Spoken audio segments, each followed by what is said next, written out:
Hey guys, it's 681 Shadow. Welcome to my reading of the Arc 3 Interlude 3 Part 1 reading of the ReZero web novels. Now, I don't remember how long ago it was. I think it was maybe like a week or two ago. I tried to record this, but apparently the audio didn't go through. That's why it didn't go up or anything like that.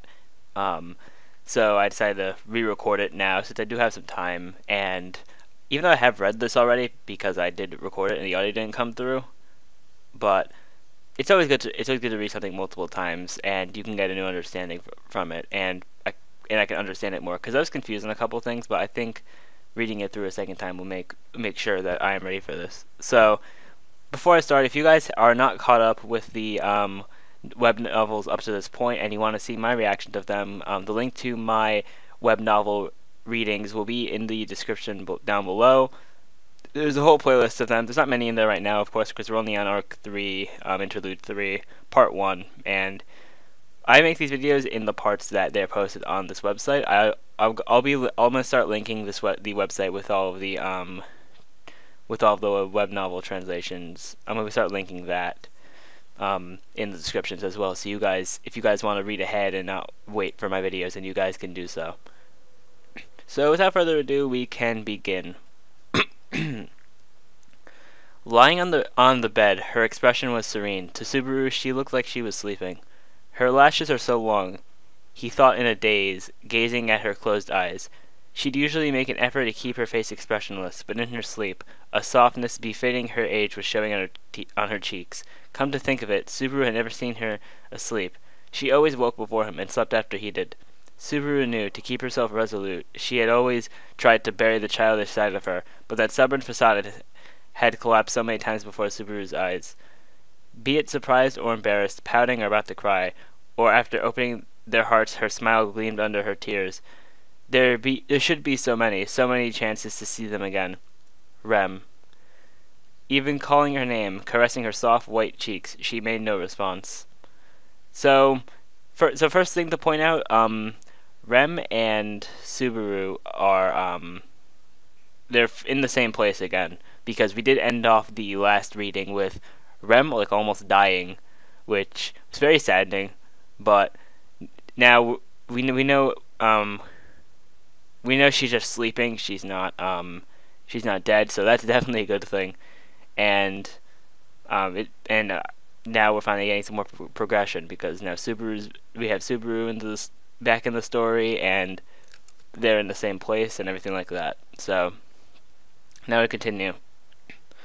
On the bed, deep in her slumber, the maid's dress so familiar on her shoulders, the white headband that adorned her hair so blue and beautiful as the sky, were all gone. The attire she wore in her work, and in battle, she had no need for them now. There you are. In the room silent and stagnant as though time had stopped, someone called to Subaru. Slowly turning, as though reluctantly, he looked behind him. It was a young woman with long, softly swaying hair. She wore a simple yet elegant dark blue evening dress, and even as she walked towards him, she seemed overflowing with grace. But all her movements had a slightly muddled hesitation about them, which combined with the elegance of her person gave out a rather odd impression. Subaru cannot help but feel a sense of awkwardness when he is near her. She still hasn't changed, even though I can't do anything. I thought I could at least stay with her, but that's such a cowardly thing to say. Still, this would make her happy, wouldn't it? Seeing Subaru's downcast expression, the woman timidly tried to console him. But hearing this, Subaru shot back a stare at once fierce, bitter, and cruel. His senses sharpened at her words, his eyes locked onto hers. Without meaning to, it was already far beyond his control. Noticing his reaction, the young girl placed her hands over her lips. "I'm sorry," she apologized. "I said something I shouldn't have, and I hurt you, didn't I?" No, I am the one who should apologize. I was only venting my anger all pent up inside. If I behave like this, Rem will be really, really angry with me, won't she? You shouldn't be hurting people's feelings like that, Subaru-kun, or something like that. He shrugged and said that softly in Rem's voice. In his mind, he heard her voice saying these words, a voice only he could hear. His impression sounded nothing like her, but there was not a person left in the world who could point that out. Against Subaru's empty words and gestures, The woman sadly lowered her eyes and held her left wrist with her right hand. As if a shadow had descended between them, the room returned to silence. This familiar feeling. Natsuki Subaru shouldn't stay like this, should he? Subaru shook his head in his heart. To sink into the depths of an ocean of despair is easy, even if only so the piercing anguish would go away. But it doesn't suit him. As the man she believes in, as the man Rem loves above all the world, this is not what Natsuki Subaru should do. Never. You were looking for me then? Oh, wrong voice. You were looking for me then?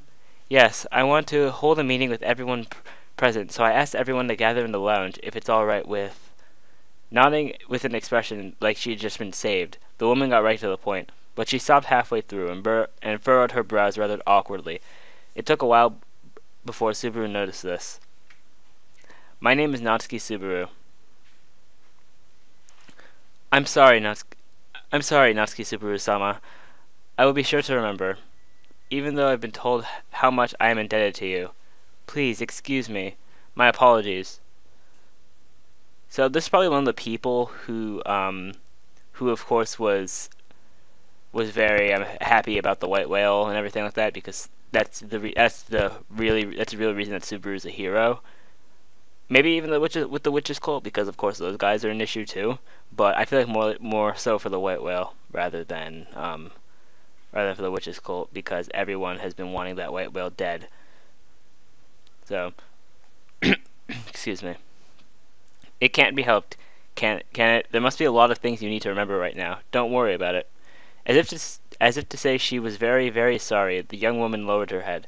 Then, seeing her recover again with perfect grace, even femininity, Subaru cannot help but feel a sense of surreal incongruity stabbing at his chest. But even Subaru wasn't brash enough to say this out loud. Oof.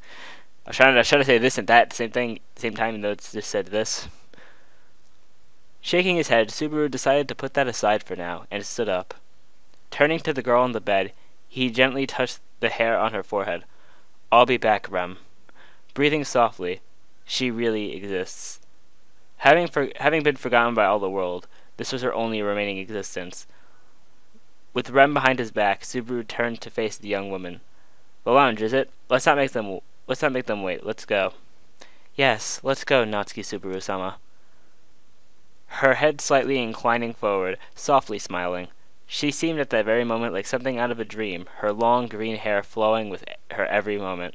Hating having to admit this, Subaru turned away, hiding a genuine smile emerging on his face. Thank you for coming to fetch me, Miss Crush. With this name, Subaru thanked the long-haired girl, who seemed to have become a different person entirely. And that is the end of Part 1 of Arc 3, Interlude 3. Now,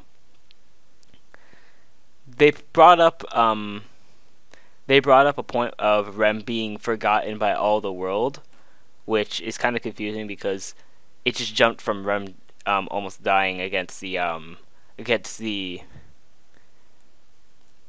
Sin Archbishops, but they went from that, and then now she's laying down and everything, and everyone's back together.